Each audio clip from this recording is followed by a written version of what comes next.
रात के 2 बज रहे थे और पूरा घर बिल्कुल खामोश था। सिर्फ दीवार की घड़ी की टिक टिक सुनाई दे रही थी। आरिबा ने आंखें खोली। उसे लगा जैसे किसी ने उसका नाम धीरे से पुकारा हो। रीबा।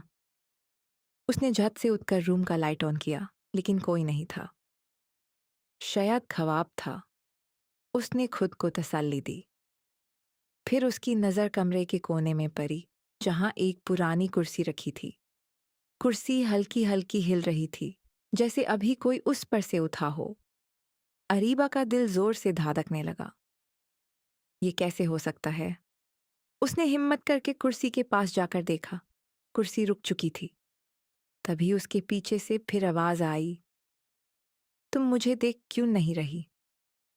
अरीबा का जिस्म जम गया। उसने धीरे से पीछे मुड़कर देखा।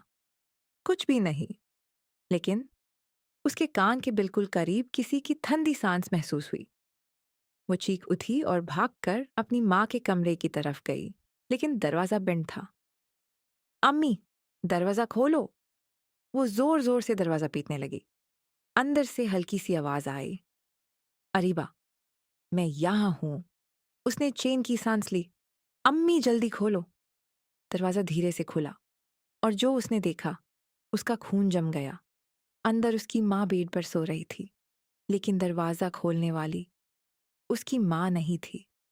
वो एक औरत थी, बिल्कुल उसकी माँ जैसी शक्ल, लेकिन उसकी आंखें पूरी सियाह थी और उसके होंठों पर अजीब सी मुस्कान। मैं तुम्हारी माँ नहीं हूं, लेकिन तुम्हारी आवाज मुझे बहुत पसंद है। अरीबा पीछे हटने लगी, लेकिन उसके पैर जैसे जमीन से चिपक गए थे। वो औरत धीरे धीरे उसकी तरफ बढ़ी।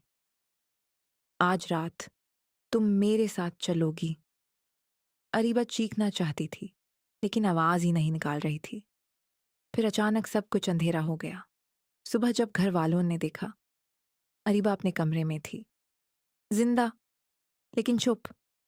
उसकी आंखें खुली हुई थी, बिल्कुल सिया, और उसके होंठों पर वही मुस्कान जो कल रात उस औरत के चेहरे पर थी।